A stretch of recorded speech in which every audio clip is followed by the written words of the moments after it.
Okay, sir. Is my screen visible, sir? And am I Yes, audible? yes, perfect. Yes. Okay, sir, please verify that my slides are changing. Uh, my slides are changing or they are static? Yes, Please check it. confirm. Okay, okay, let me exit full screen. Now it is changing. Yes, that's perfect now. Okay, sir. Okay, okay. Thank you very much, sir. Sir, may I start? Okay, please proceed. Okay, thank you very much, sir. First of all, thank you, and thank you all for being here. And thank you, Dr. Savdar Saab, for giving me the opportunity to present myself.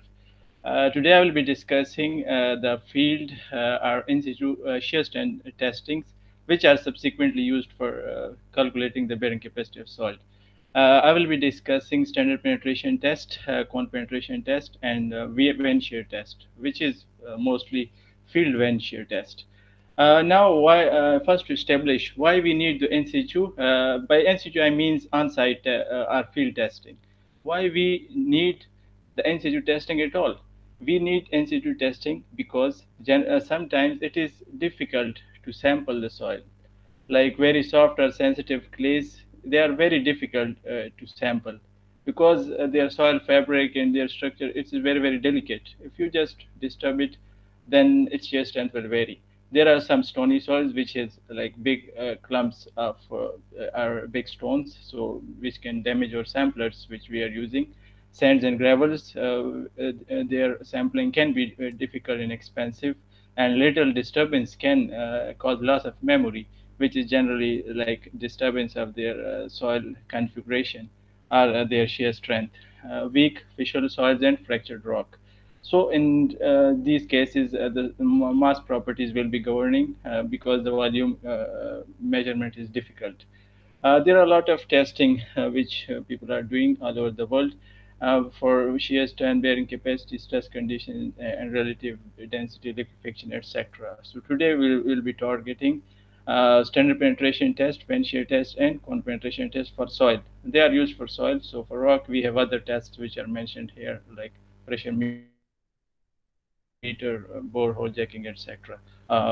Now, if you see this slide, there are a lot of tests which can be used for measuring the shear strength of soil. Today we'll be targeting these three. If you see all of these tests, the sampler, the difference is in the use of the sampler. For example, if we take SPT, so its sampler is a split spoon sampler, a split barrel sampler. Uh, for CPT, there is a cone penetration. We have a cone attached to the rod, extension rod. Dilatometer, a flat plate dilatometer test, which is not the most common test. So here the sampler is different. The same is for the pressure meter and for the vent shear test.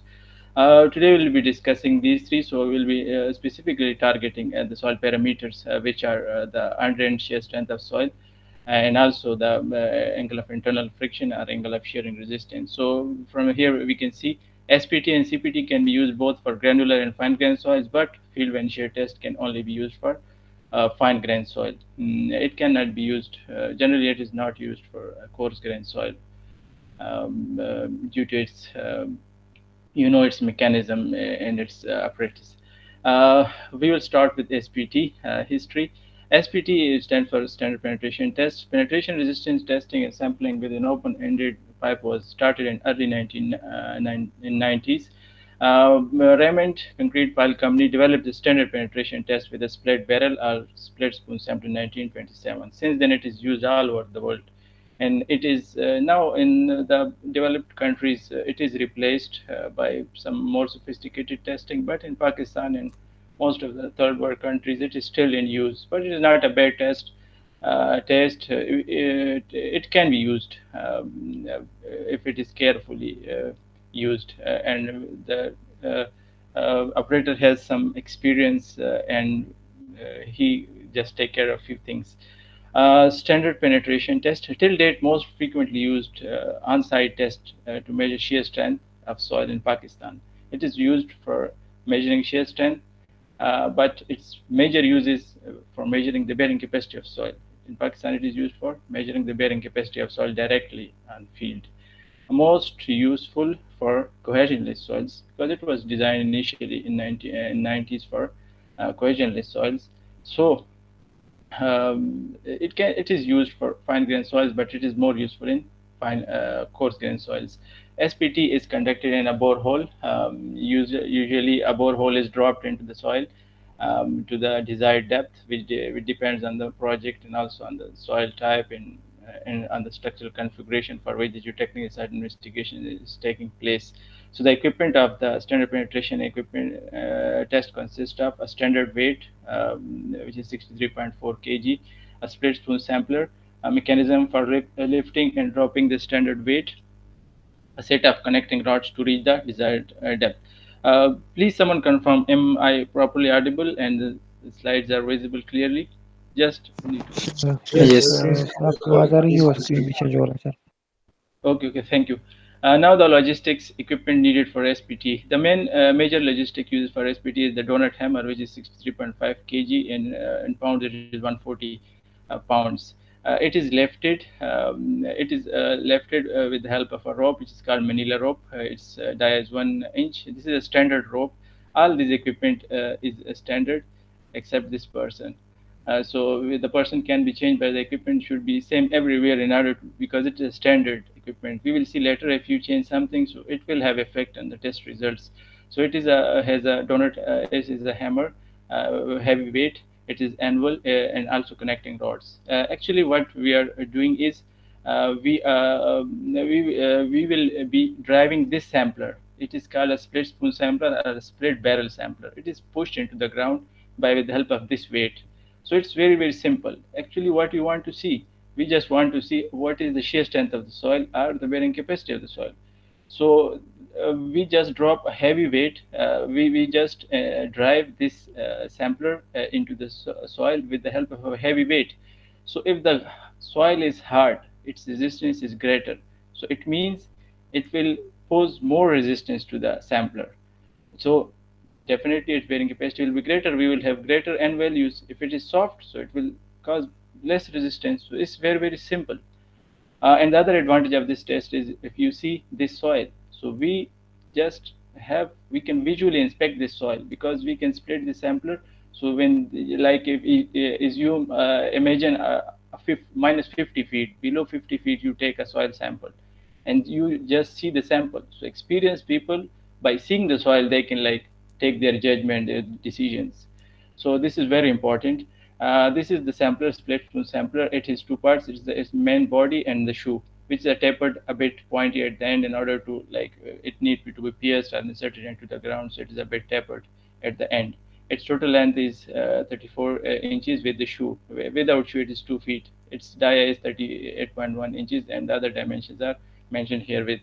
How is the procedure? Actually, what we do is we just lift this heavy weight and drop from a standard height, which is 1.5 feet, 30 inches, and just drop it by free fall. So we just first try to insert or drive the sampler for 6 inches, and try to count the number of blows. In is called number of blows. So when this sampler is driven up to 6 inches, so we just note how much number of blows are needed in order to drive the sampler up to 6 inches.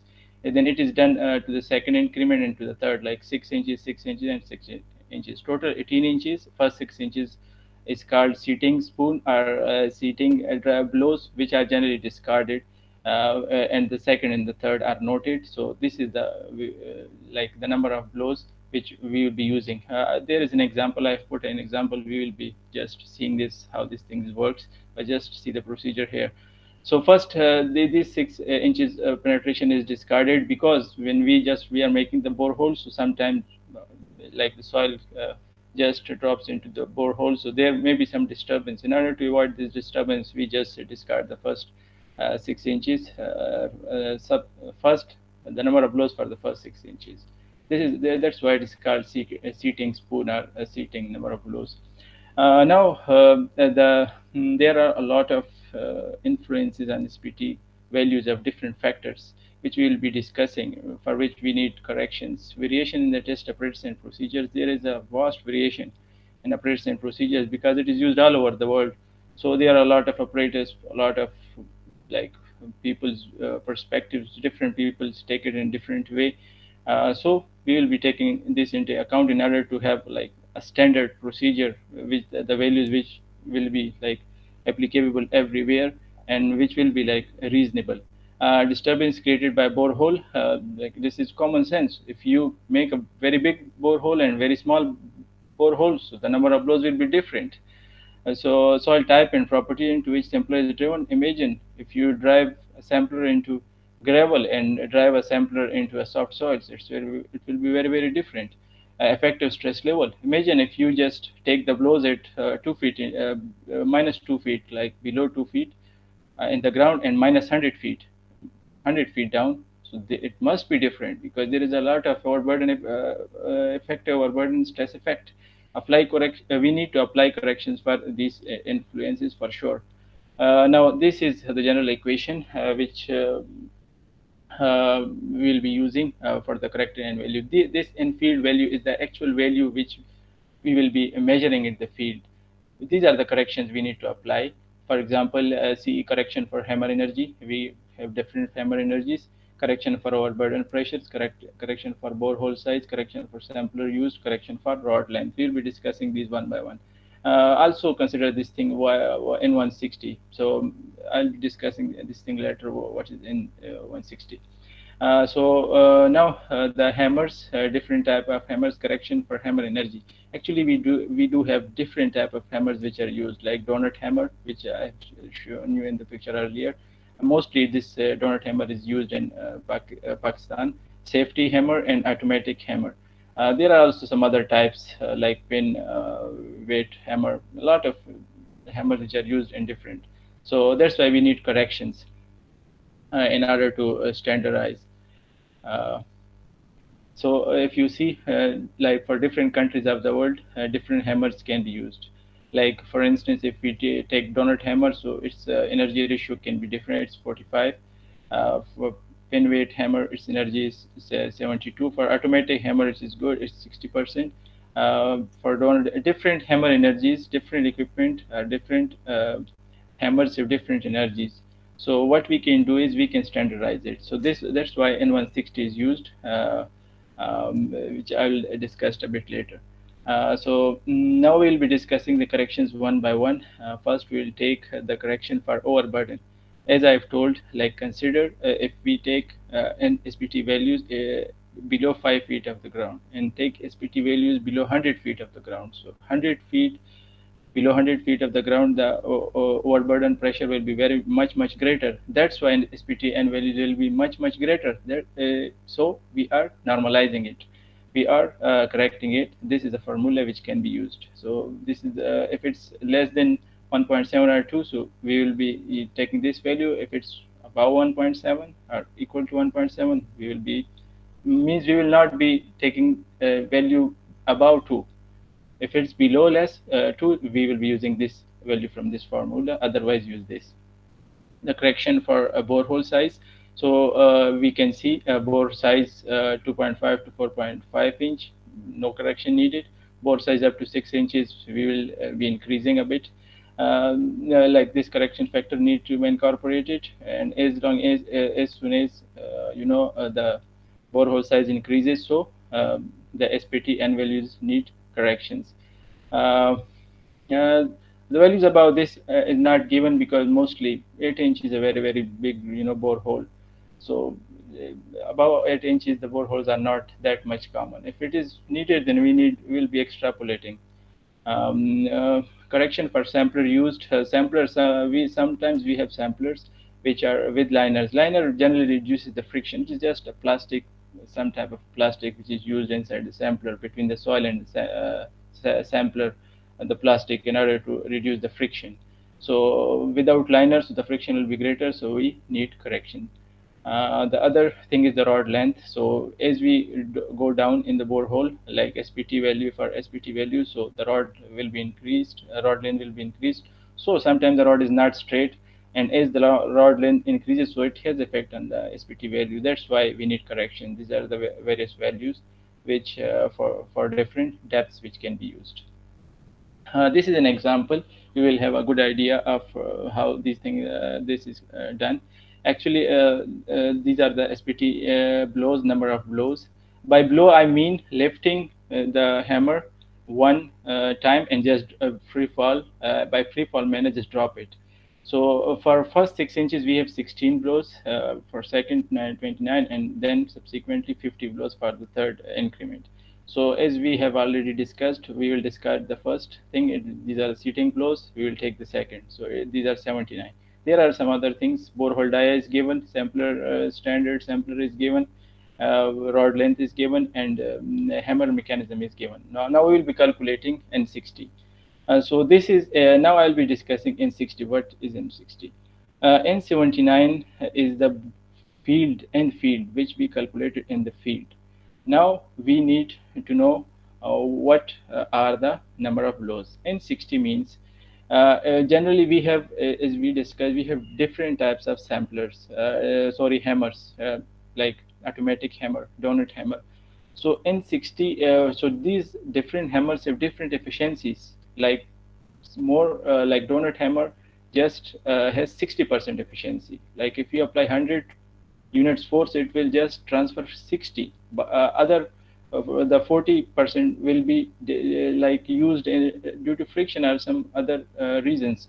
So that's why we need to normalize it. So automatic hammer, which is a 90% efficiency, so that's why it is generally normalized to an automatic hammer. So we are dividing it by 0.60. So N60 means we are normalizing the values for automatic hammer, which is the greatest efficiency up till now calculated. So anything which if you like, if you use donut hammer, automatic hammer, any type of hammer, you need its energy ratio. If you have its energy ratio, then you just put it in this formula, you will get an N60. So this can be used for normalizing, getting any type of value. If you give this value to any geotechnical engineer, he will straight away understand and he can use it. But if you just give him like any other value, he will be definitely converting it, because in order to have some standard value. Now, as mentioned, we have a donut hammer, so its energy hammer efficiency is here. We have a borehole diameter given, we have a type of sampler given, and we have a rod length given. We'll all put these values in the equation, and then we have averaged value of 57. Now see, the value which we get at the field is 79, but after the correction it is 57, because as we mentioned, a lot of things are there which are influencing the SPT value, the depth, the borehole size, a lot of like which we discussed, which are known up till now. There may be some other things also. So we need corrections which we are applying. Now we'll be discussing the correlations between SPT and value and soil properties. N value, generally these are the N value. This is the relative density, and this is the angle of internal friction. This is from Tarzaghi 1996. There is a very good book. It is called TPM 1996, Tarzaghi, Peck and Masri. Book from Dr. Peck, Dr. Ralph B. Peck, Dr. Carl von Tarzaghi, and Dr. Masri, Professor Masri. So it is taken from that book. If we have SPTN value of 0 to 4, so the soil is very loose, and its its angle of internal friction can be below 28. So 0 to 4 you can use interpolation. So these are very loose, medium, dense, and very dense. If you see when the soil is get stronger, so its SPT value and values are increasing. This is the correlation between SPT and value and soil properties. Like this is the unconfined compression test strength, which you generally calculate from unconfined compression test, which is like just like SPT, triaxial test, but we do not have sigma 3. Very soft, medium, stiff, very stiff, and hard consistency. These are the SPT n values, and this is the QU value. So you can use this correlation. If there is any value in between, you can use the interpolation. If you can see in above slide, there was the term relative density. Here it is called consistency. This is due to the soil type, because for fine grain soil we use soft, very soft, medium, stiff, etc. But for granular soil we use the relative density, loose, very loose. So please this thing also keep this thing in mind. This is another correlation for drain friction angle. This is the drain friction angle and normalized standard penetration blow count. This is for fine grain soil. This is for this is for fine grain soil, and this is for coarse grain soil. The fine grain soil is above curve is above fine grain soil because fine coarse grain soil, like it is more coarser, it is more friction, so its angle of internal friction is more. Generally, we assume that fine grain soil do not have a angle of internal frictions, but this is debatable. Like it depends on testing for drained and undrained cases, so it is a debatable point. Standard penetration, blow count, and angle of shearing resistance. The angle of shearing resistance is same as angle of internal friction, so this is for sands. This is for both the soil. This is for sands only. Um, this is another correlation between undrained shear strength and SPTN value. And the different curves show different soils. Like it is high PI by some other by one scientist. This is by Golder. This is by some other scientist for sandy clay. So these are studies like a pack of curves for different soils. So you can use whichever is more suited you. And SU value is also normalized by atmospheric pressure. This is from Kulawi and Mine 1990. The scientists who proposed these curves, like taking the data from, collecting the data from other scientists and just show it here. Another correlation of relative density, N160 is normalized by relative density, and then if you have the mean particle diameter, so an SPTN value, then you can have, if you have the SPTN value, then you can predict how much, what is the like mean diameter of the soil, D50. So these are the various tests, laboratory tests and field tests. So it is mostly in the laboratory test range. So you can like, it is more suited to the laboratory. Like you can, calculate or estimate from the field test also the laboratory test properties, if you want, if you need. These are some other another correlation: relative density or versus normalized resistance. By normalization, generally we means like N160 means it is for corrected or normalized for automatic hammer 90% efficiency, and also one means it is at one atmospheric pressure, like our burden of one atmospheric pressure. So you can use this curve. These are the curves from different scientists, and we have like we have one like these are the points from different scientists for different tests, and the line is showing Terzaghi and Peck 48. Like they have taken like the average of most of the data, and also have plot their own data. This is the equation which you can use. Just find the slope of the line and you'll get this equation. Simple. Constant modulus or modulus of volume compressibility, you can use it. This is a very important equation. We will be using it for um, measuring the settlement of any soil upon which the load will be coming. So if we have an N60 value, we can know how much it is like compressing, how much it is compressibility.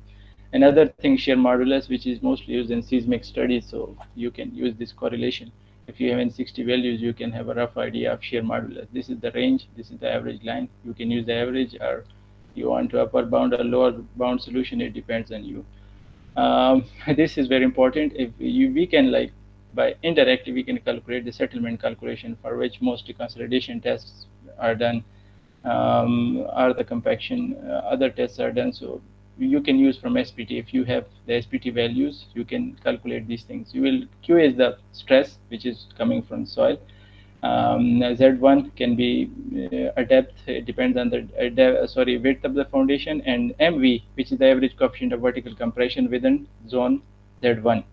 So which you can calculate from this equation. If you have N160 value, you have SPT test, you can calculate MV dash, which is inverse of like it is a megapascal inverse unit, which shows it is a coefficient of volume compressibility. So if you have SPT values, you can indirectly calculate the settlement. So, and generally for Dr. Sabda will agree, for foundation design we need two things. One is the shear strength parameters, the bearing capacity, and the other is the controlled settlement. These are the two main criteria. Sometimes one is governing, sometimes other. So if you have SPT values, you can calculate bearing capacity, you can also calculate the settlement. So, but it's indirect crude value, but you can use it if you do not have anything. You can use it. It is a Ball number. This is another correlation Peck Hansen and Thornbond SPT methodology from which you can use the bearing pressure, but it has the uh, limitation that only one settlement should be assumed. If settlement is more than one, it cannot be used. This is the proper procedure. You can just go through it, and if you have footing width and you have SPTN value, you can have the soil bearing pressure, but you will be assuming the settlement is 1 inch. And these are some of the correlations you can be using. And for directly calculating allowable bearing pressure, KD is depth factor, which is given by Meyerhof. So these are different by Meyerhof. Balls and tanks also is another scientific which is not mentioned here. So you can use this for directly calculating bearing capacity, allowable bearing pressure from SPT and values. For instance, take this: if KD is 1, depth factor is 1. So you can use this equation. If you have assumed the footing weight and have SPT values, you can have the bearing capacity, which is very useful, and it is being used in the field for calculation of bearing capacity in Pakistan. This is another graph from Tarzaghi, 1996, from their TPM book. If you have footing width and also the SPTN value, you can have the allowable bearing pressure. So it has some conditions. If it's the stress of the soil, coming stress is greater than present effective or burden, or less than present effective or burden. So you will be using these equations. And now some other things: variation in SPTN value due to apparatus and procedures. And the other important thing is reproducibility of SPT. So this is the most important thing in the geotechnical testing: reproducibility. Like if you do a test one time at the same place and do a second test near the same site, so you should have at least some values in some with some tolerance in some range. If it is not, then it's not not reasonable, not rational. So we must have reproducibility. If a test do not have reproducibility, it means it's not a very good test. Like sometimes it will be giving some values and sometimes some other values. These are various factors which should be taken into account, like variation in drop height from exactly 30 inches. It can be either, it can be increase or decrease. Failure of the driller to completely release the tension on the rope. So these are the various factors which are influencing the SPT value. So while doing the test, we need to take these things into account, into our mind, and just try to uh, do the correct method. Now the application uses settlement of shallow foundation and sand. It can be used, SPT can be used for these purposes, or in the design of these settlement of pile groups in sand, bearing capacity of footings on sand, bearing capacity of pile groups in sand, bearing capacity of drill shafts. Shafts are very big, so the borehole is very, very big. This is the difference between the borehole and the shaft. Bearing capacity of agar cast piles, liquefaction analysis. You can see mostly here the sand is mentioned because it is from a very, very good book, Tarzaghi, Peck, and Mazri. So they have only mentioned sand. So this test is mostly suitable and was designed for sand. People are using it for fine grain soil, but it is mostly designed for sand. So please keep this in mind while dealing with this test. Now the limitations of this test: in loose coarse gravel, the split spoon sampler tends to slide into the large voids and low penetration resisting is observed. Excessive. Now this the second point. This is the most important limitation of the SPT test in the field. Excessive, a large resistance may be expected when the spoon is blocked by a large piece of gravel or when the piece of gravel sits into the spoon. Actually, what happens is when like a lay person go to the field and he's doing the testing. Sometimes he just start the testing, and after some time he realized that the split spoon sampler is not going down. Then he assumes like this refusal. These are the conditions for refusal. Like if SPT blows are above certain value, sometimes we just discard the test. We say that it is a competent strata, it is rock. Like if in this case there is a big boulder, big rock, and a person is hitting or penetrating the big rock, so he will be saying it's the refusal, but it's not the refusal because there is a big boulder, but actually the soil is different. So he is hitting the boulder, he is not like uh, estimating the exact properties of the soil. So this is the major limitation of this test, which the operator should be aware of. If he is not aware of this thing, so he will just take these, like he will get 50 blows for 6 inch penetration. So he will, so it's a refusal, but it will not be a refusal. It will be a false refusal. So we need to keep this thing into mind. Advantages of SPT. The biggest advantage of SPT is it's very simple. It's very simple. It's like it is a lot of data. It is used all over the world. Like exactly 1 century is passed to this, so it's a lot of correlations, a lot of data is available, so you can use it. It's simple. It doesn't need that much expertise. The test has been used for estimating the bearing capacity of foundation. You can calculate bearing capacity, you can calculate relative density, you can calculate shear strength parameters. So these are some of the the advantages which you can go through. And the main advantage which like appeal to me is it's a lot of data, a very big data bank, long service life of the equipment. And also, like if you just purchase the equipment one time, it's 3.5 lakh in Pakistan. With tax it should be 4 lakh. Like a very good equipment, you can have it and just use it for a long time. So people are using it, and it should be have like, we should switch to some good tests like a cone penetration test, but for now it is useful and it is used. And now the other sophisticated test which came in 1930s is cone penetration test. Some people say it's like Wikipedia says come in 1950, but in technical books it says like it comes in 1930. The cone penetration test is a common in-situ testing method used to determine the geotechnical engineering properties of soil in accessing subsurface stratigraphy.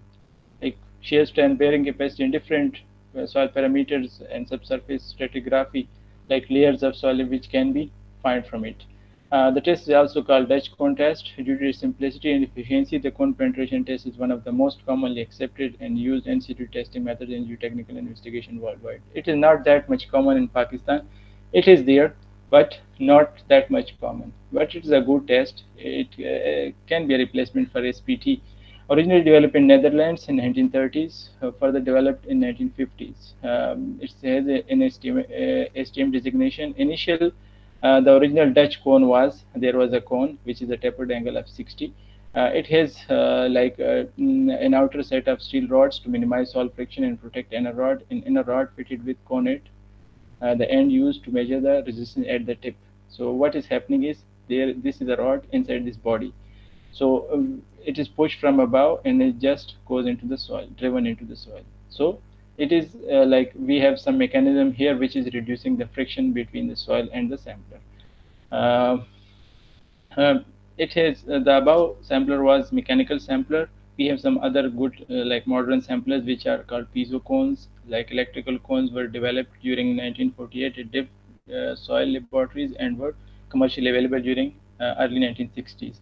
The advantage of these piezo cones are it can measure pore water pressure. Like you see these elements, these are for measuring pore water pressure.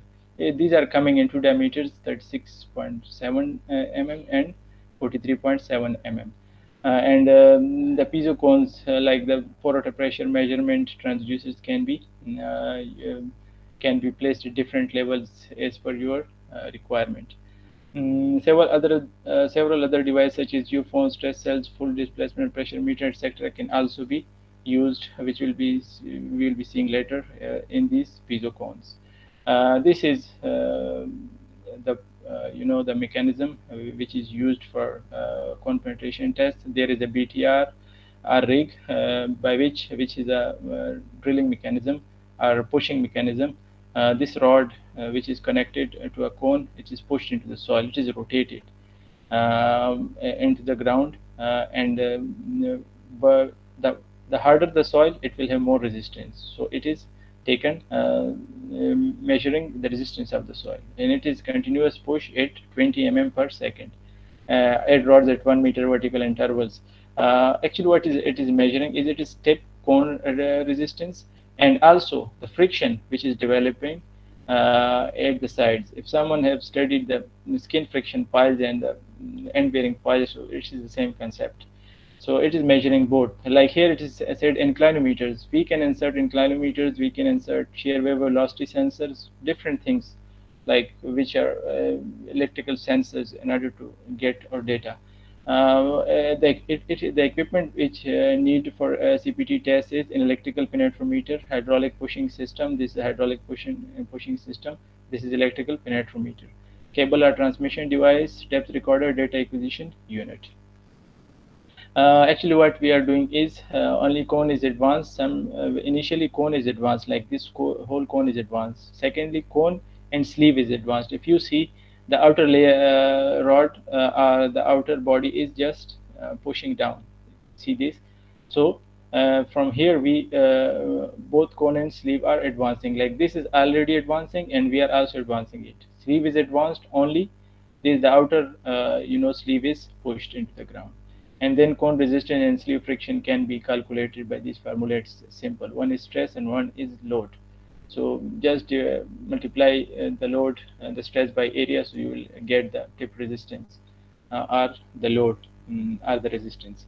Cone sizes, these are different cone sizes. So mostly 35.7 mm cone dia, having a dia of 37.5 mm, as 35.7 mm and 43.7 mm. Most commonly used cones are these. These are the rigs, different rigs. So it can be as heavy as Queen Delta ship with drill spun, and also it can be portable, which can be used in short or like cozy spaces, like inside the building or inside a trench, etc. So different mechanisms are available. It depends on your use and requirement. And the procedure, pushing a 60 degree angle standard cone pentameter into the soil with 20 mm speed using a hydraulic pushing system, 8 rods at 20 meter interval, gives continuous soil profiling, engineering properties estimation, direct use for pile design.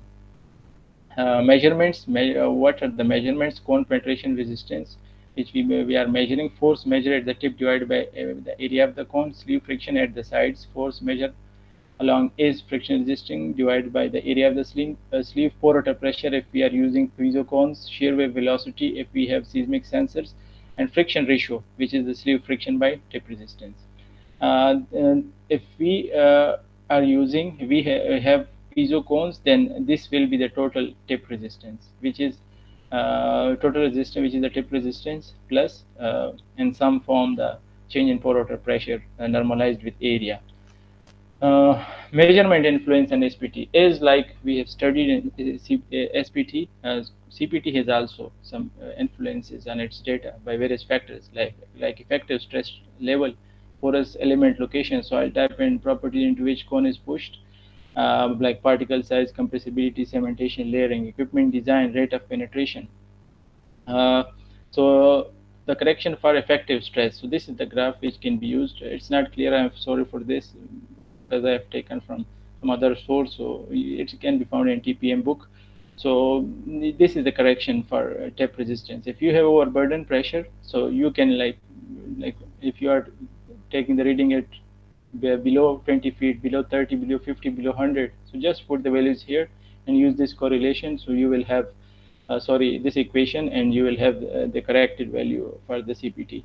These are the location of porous medium, porous element. If you are using the porous element here, here, and here, so you see it's different. So if you see U1 gives greater penetration stress than U2, it's because it's more below, and if you go above, so its penetration stress is decreasing. These are the piezo cones. So the size, there is two differences. One difference is the size. So it is 35.7 mm and 43.7 mm. The other difference is like the location of the piezo cones. Piezo elements. It can be used here. It can be used here, and it can be different places wherever you use. Like so it should be like in this figure. It should be here. You can use it any place if the equipment has provision. So in order to get your readings of the axis pore water pressure, this is the actual real-time readings in computer screen. So like if you see sand, clay, and clay, here this is the tip resistance, and this is the sleeve friction, and this is the pore water pressure. You see here if you go from sand to clay, so there is a shear drop in the tip resistance, because generally sand has more resistance. So but you can argue like on this, like why this thing like we have a peak, but generally we do have peaks at interfaces, um, which can be discussed and is debatable.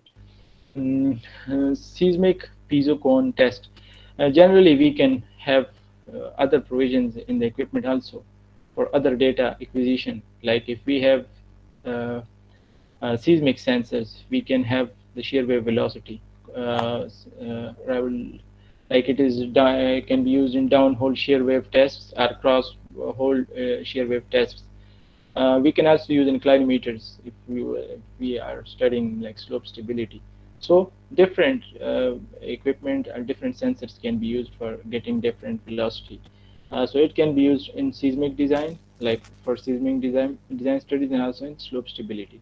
These are the results, like real-time graphs, Q-tip, sleeve friction, poroto pressure, and shear wave velocity.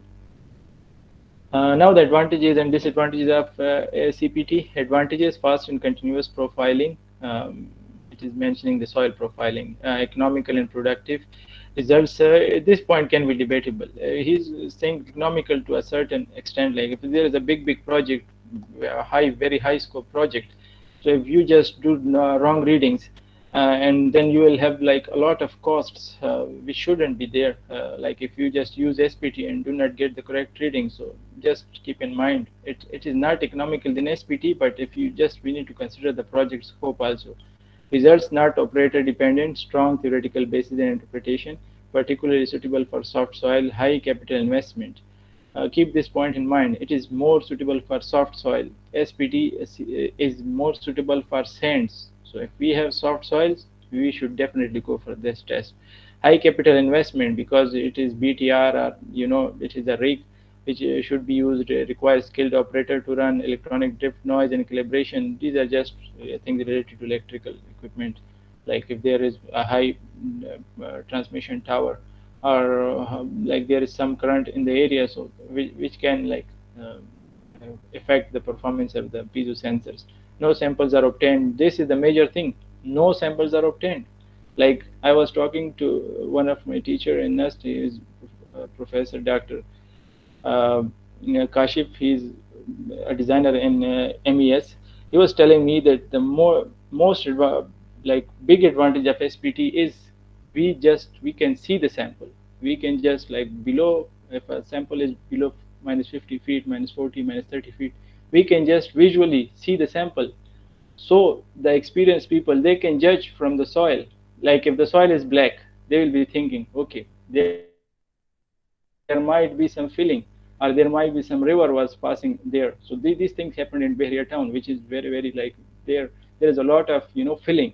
So if you do CPT, yes, you will have very good results, but you will not be visually seeing the samples, which is like a major disadvantage of this thing. And advantage of SPT: unsuitable for gravel boulder deposits. By the way, I have also seen cones used with the SPT.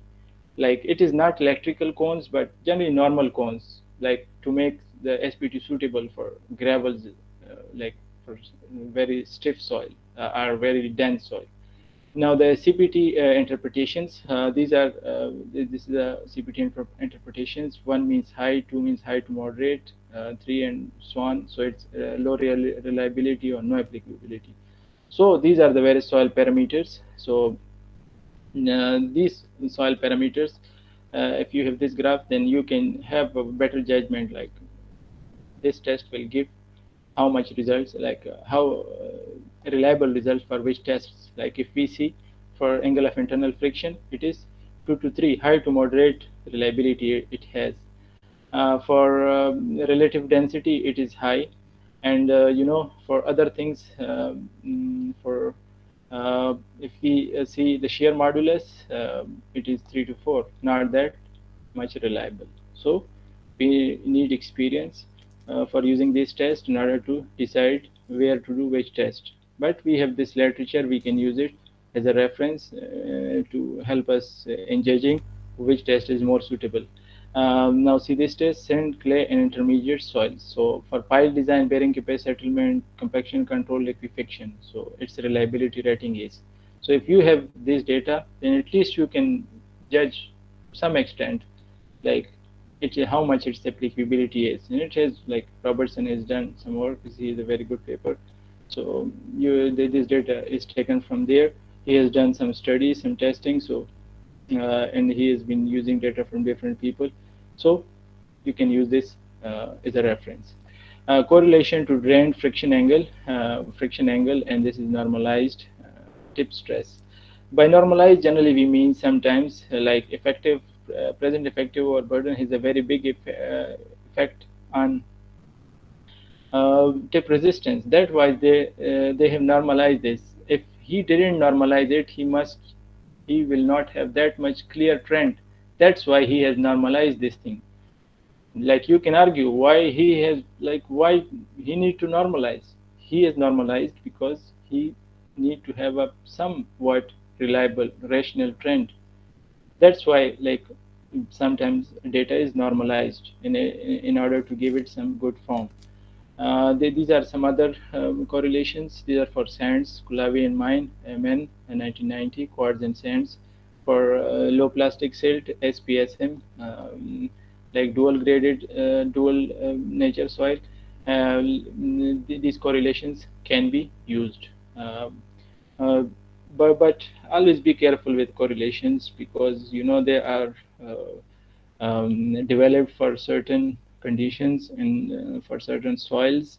So always we need to be careful. We can use them if we do not have nothing, like no data, nothing, and we have some limited data, but we need to be like careful. So one trick is, like, if you have a lot of correlations, you just use all of them and just take the average. If the values are not too much out of range, if there are 5 correlations, one is out of range and 4 are okay, just take the average of the 4 values and just use it. You will have more confidence in the data. Now the undrained shear strength, sometimes it is called SU and sometimes it is called CU. In some books it is called CU and some books it is called SU. So this correlation can be used for calculating undrained shear strength from tip resistance. NK is the cone factor, which can be used from find from a graph. Sigma naught dash is present effective overburden, which is like side dependent and depth dependent. So this is the graph which can be used, but keep in mind it is for fissured spacing cone diameter. Like it can also be used for cracked soil. So just see this fissuring also.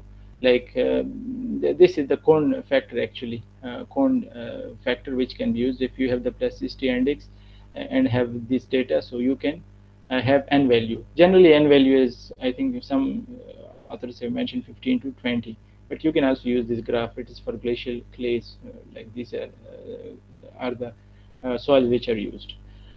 This is another interesting data. So if you have tip resistance and also SPT values, then you can have an idea of the consistency of soil, like how much its undrained shear strength is. Uh, so you can use this, and also field identification guide. Please someone confirm, am I audible? Uh, it's not getting that much boring. I'm Yes, sorry for that, but yes, it's this is perfectly what it is. fine.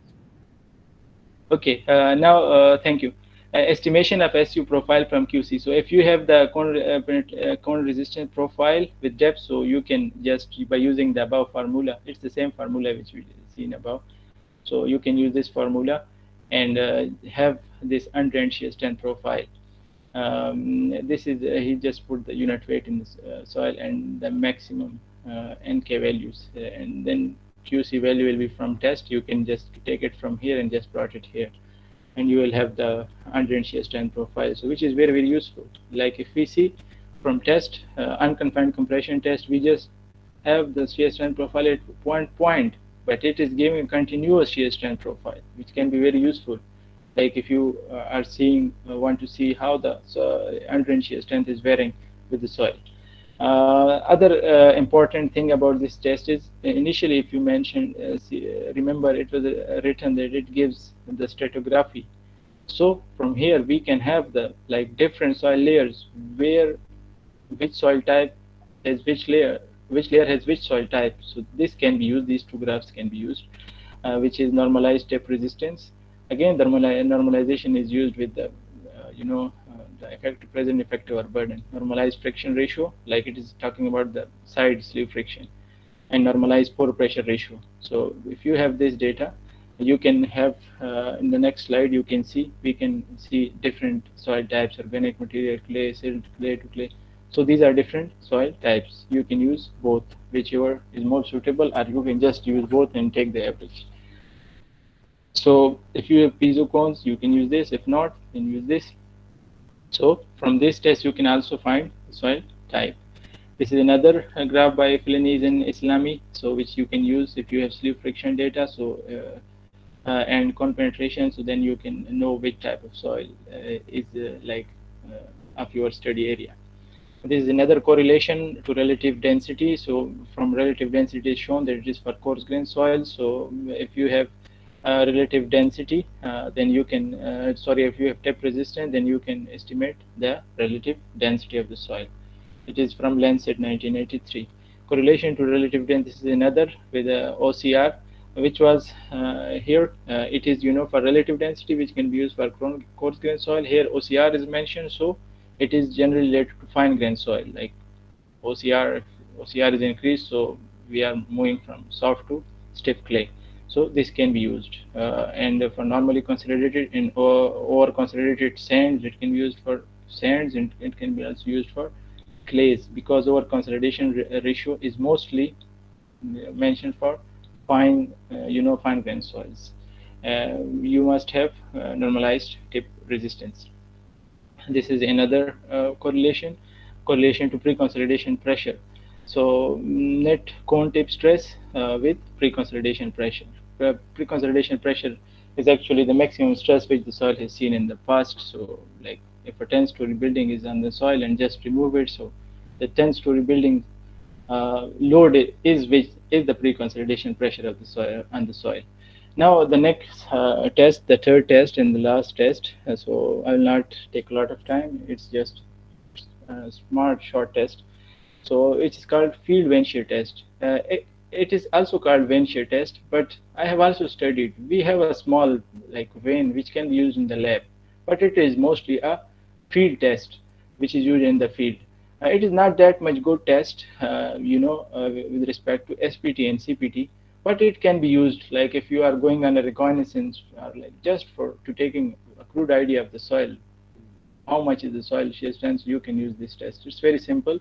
Field vein shear test is a quick method to estimate end shear strength of soft saturated clays. So it is used for fine grain soil, soft soils. One of the most widely used tests of its time. You know, when this test was initially, so this from TPM book, which is like before 2009, from 1996. So at that time, the test might be like a very widely used test. It is still used, but more sophisticated tests are there. So which has taken its place, but it can be used for reconnaissance or just for taking initial idea of the soil. A four-bladed vein is inserted into the ground and rotated counterclockwise. So you can see it is four veins. It is inserted into the ground and just rotated. So when it is rotated, so how when the it depends. The resistance to rotation depends on how much the soil is hard, like how its shear strength is. So the harder the soil, the more will be the torque, the more will be the resistance. So this is its application principle. Peak and residual strengths are measured. Peak and residual strength we can discuss. Peak strength is like initially when the soil fails, and residual strength is its residue, like when you are just rotating it again and again, and its final stress which is left is called residual strength, which is very important with respect to slope stability. Like if a slope has already started moving, so generally for that we use residual shear strength. The standard vein has a height to diameter ratio of 2 and is 55 or 65 mm in diameter and 110 mm or 130 mm in height. So you can say it is 2-inch dia, like somewhat 2-inch dia and 4-inch height. Standard blades consist of 1.95 mm thick high strength steel plate welded to a steel rod. Its procedure is the vein is pushed into the ground to the desired depth and is rotated at a standard rate of 0.1 degree per second, and the torque is measured. Vein can be inserted from bottom of a borehole or may be pushed directly into the ground. Soil is filled along a cylindrical surface circumscribed in circle with diameter equal to diameter of vein blades. The peak torque developed is related to the peak strength of the soil, and which is function of shape and dimensions of blade. After the peak torque has been measured, the blades are rotated rapidly several times to measure the residual strength. Okay, when first time you rotate it, you note the torque, it is the peak strength. It will be maximum. When you rotate it again and again like 10 times, so for that, for the final 10th reading, you just take the torque, which will be definitely less than the first reading, because when you just fail the soil initially, so its strength will be decreases. So this is the residual strength which is taken at the 10th reading. Process is repeated for next depth. Usually, test can be done every 0.5 mm. This is the procedure. You first push the, the field vane, and then rotate it. Just note the readings, and then just rotate it like 10 times, and then initially you will get the peak, and finally you will, after 10th reading, you will get the residual. So undrained shear strength can be estimated by using this formula. It is a very long formula. I have just cut it short, like written the following formula. You just hit the books, go to the books, and just you can like find out how it is calculated. It's only mathematics. So, but the final formula is undrained shear strength can be found. This is T is torque, D is the diameter of the vein. So just put these values, you will get the the undrained shear strength. You can also find the sensitivity of the soil, which is the peak strength and the remolded strength. So you want to see how much the soil is like disturbed by remolding. Like when you remold it, how much its strength is changed. So if you see its peak strength is a clear peak, it is when the sample is undisturbed, like for the first reading. For the last reading, if it is remolded, so definitely its strength is decreased. So this is the shear stress with the rotation angle. If you change the rotation angle, so its stress will be changed. So all things are standard which should be followed. So the 60-degree tapered angle is standard. These are the results. So if you see, this is the peak strength and this is the residual strength. This is sensitivity. Just divide this by this, you will get this graph. Now some influences, it is also influences the blade thickness, is influencing the blades. Insertion of blade causes disturbance of soil. Thicker the blades, more will be the disturbance, and thus less strength will be indicated. This is the graph which is showing. So when the blade is thicker, the shear strength will be less, because it will be thick and it will have like less resistance. So it will give less shear strength if the blades are thicker. Wait time. Insertion of blade generates excess porotal pressure. With time, this excess porotal pressure dissipates and the soil strength increases. So if you increase, like if you just forget, like slowly rotate, the vein, so the shear strength will be greater because the porotal pressure is dissipating. But if you are rotating it too fast, then you will have less shear strength. So 0.1 degree is the standard rotation speed which you should follow. The correlations, and this is the correlation. If you have the the mm, uh, uh, pi plasticity index, Jerome has given the curve, you can use it, and you can have the uh, sorry, undrained shear strength from vein shear, then you can have the um, mm, you need to have you can calculate this by using this curve. You can calculate this thing by using this data if you have this curve, and you can also do it in reverse order. Undrained shear strength from field vein tests on inorganic soft clays and silt. Uh, Now the last correlation, which is a pre-consolidation pressure with field vein shear test. If you have the pre-consolidation pressure, uh, if you have the field vein shear, you do the field vein shear test, you can calculate the pre-consolidation pressure. Like if you want to calculate how much stress the soil has seen in the past. So you can use this test also, which can be a crude estimate, but you can use. Now the $1 million question, like very very important question. Like we have just studied three tests here. There are a lot of other tests. So which test to choose for your study? So it is a question which needs experience, which needs knowledge. For This is the thing for which the geotechnical engineers are paid, and it is site dependent. It is soil dependent. Like if we have studied, if we have soil is sand, we will be going. We may be going for SPT. But if we have soil is soft soil, we may be going for CPT. If we are just going on a reconnaissance, just want to know the soil state, just and we have some idea like the soil is soft, you can just carry with you the vein shear test. Vein just measure the vein shear undrained shear strength from vein shear test. Scope of the project, importance of the project. If you are working on a Burj Khalifa, very very big project, or Three Gorges Dam, very big project, then you will be going for more sophisticated and more costly and like more reliable test cost of the project. If you have very less money and you are going for CPT, then it will not work for you. Availability of equipment, like if in Pakistan you are just want to do dynamic concentration test, you might have difficulties if the equipment is not there. Skill level of the user, like it's also necessary, you will have needs skilled resource in order to have like more sophisticated test. Purpose of the test, targeted soil properties. Sometimes only you need specific soil properties for which specific test is good and is needed.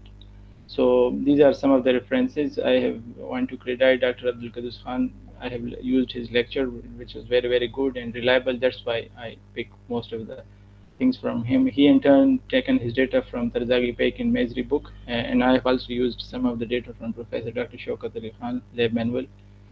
He was my teacher and a very very good and renowned professor at UT Texla. Some of the sources like data which I have taken from internet are also like I have given credit to them. So thank you very much for your patience. It was very very long, maybe somewhat boring, but it's what it is. So thank you very much.